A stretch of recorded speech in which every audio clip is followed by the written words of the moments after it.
కొంచెం తీపి గుమ్మడికాయ మిగిలిందండి. కొద్దిగా హల్వా చేద్దామని తీసుకున్నాను. కొద్దిగానే మిగిలింది.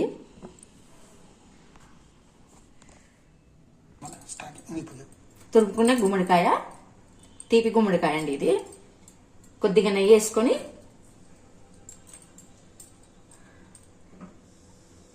నెయ్యి వేసుకోవాలండి. నెయ్యి వేసుకున్న తర్వాత డ్రై ఫ్రూట్స్ వేసి వేసుకోండి. వేసి పక్క పెట్టుకోవాలి. ఇవి గిన్నెలకు సపరేట్గా తీసేసుకుంటే మనం గుమ్మడికాయ వేసుకోవచ్చు. దీంతో ఎన్ని అవుతుందో చూస్తానండి. 3 అండి. 4 కప్పులు. ఈ చిన్న కప్పుతో 4 అయింది. ఈ చిన్న కప్పుతో ఈ చిన్న కప్పుతో 4 అయిందండి.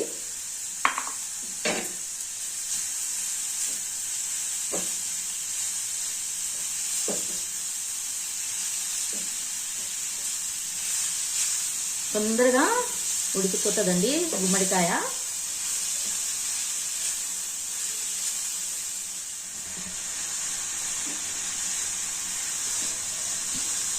దీంతో 4 గిన్నెలు అయింది కదండి. మనం ఉడికినాక ఈ 1 గిన్నె అవుతుందేమో అంతే. చక్కెర కూడా 1 గిన్నె పడుతుంది అంతే.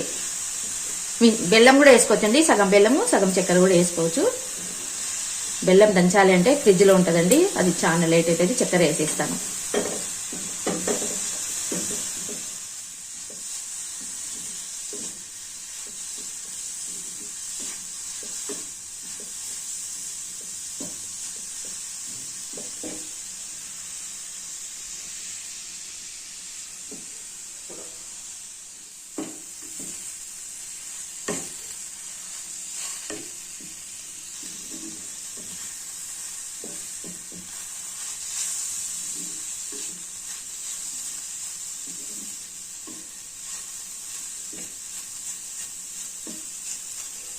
ఎలాచి వేయనండి. నాకు ఎలాచి ఫ్లేవర్ అంటే ఇష్టం ఉండదు. నెయ్యి వేసి కొద్దిగా నెయ్యి వేసినాను.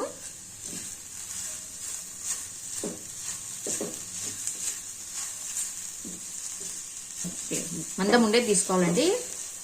ఇది కొంచెం నాకు మందమే ఉంది. పతలాగుంటే అంటుకపోతుంది. కొంచెం మందం ఉన్న పెన్నమే తీసుకోవాలి. ఇవి నాకు కొంచెం దొడ్డుగానే ఉందండి. ఇది మాడిపోతలేదు, లేకుంటే అడుగంటుతుంది. చూడండి ఉడికిపోయింది. అప్పుడే కొంచెం బెల్లం వేస్తే, బెల్లమైనా చక్కెర అయినా, బెల్లం అండి 4 కప్పులు అయితే 1 కప్పు బెల్లం.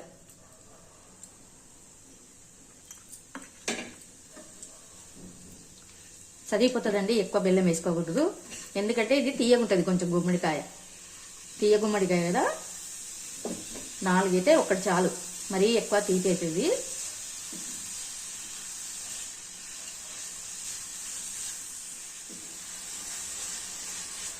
చూడండి ఇంకా 1కి తక్కువనే వేసినాను బెల్లం. ఆడికి సరిగిపోయింది. అప్పుడే తెలిసిపోతుందండి మనకి బెల్లం అనేది. ఇంకా కొంచెం అక్కడక్కడ ఉంటలుంది. కొంచెం పట్టిక వేస్తానండి. పట్టికేస్తే ఇట్లా గట్టి పడకుండా ఉంటుంది ఇంకా హల్వా.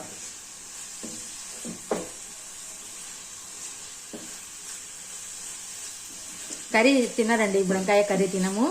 అందుకే ఇంకా హల్వా చేసేస్తున్నా. కొద్దిగా ఉంటే సంక్రాంతి పండగ తెచ్చినేదండి ఇది. కర్రీ తినమని ఇట్లా చేసేస్తున్నాను. ఫస్ట్ టైం అని హల్వా చేసి పట్టిక వేస్తున్నానండి. అది కొద్దిగా పట్టిక, చిన్న పట్టిక బెల్లం.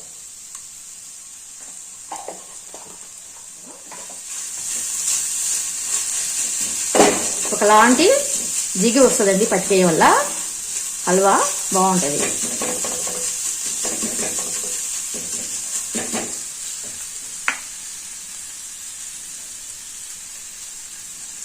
డ్రై ఫ్రూట్స్ అన్నీ వేసేస్తున్నాను. వేసేస్తున్నానండి.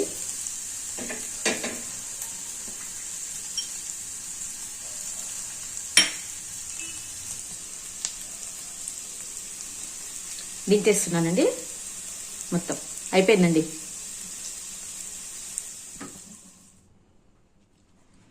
ఇది కొంచెం పెద్ద గిన్నెకి అయిందండి.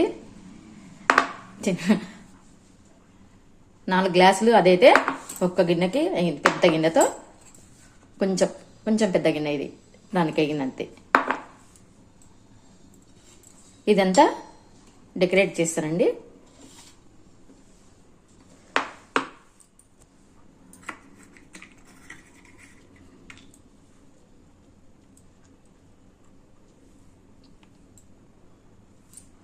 అయిపోయిందండి గుమ్మడికాయ హల్వా. పైన కొంచెం గార్నిష్ చేసుకోండి. ఎంచి పెట్టుకుంటే కదా కొన్ని, దాంట్లో గార్నిష్ చేసుకోండి. పాలు గీలు ఏం వేయలేదండి నేను, ఓన్లీ బెల్లం అంతే వేసింది. బెల్లం వేస్తుంది, పాలు వేస్తే వేరే టేస్ట్ అయిపోతుందండి.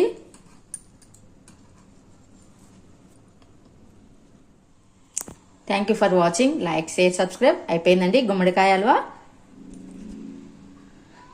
ఇంత కొద్దిగా అయింది చూడండి. మీరు కూడా చేసుకొని చూడండి.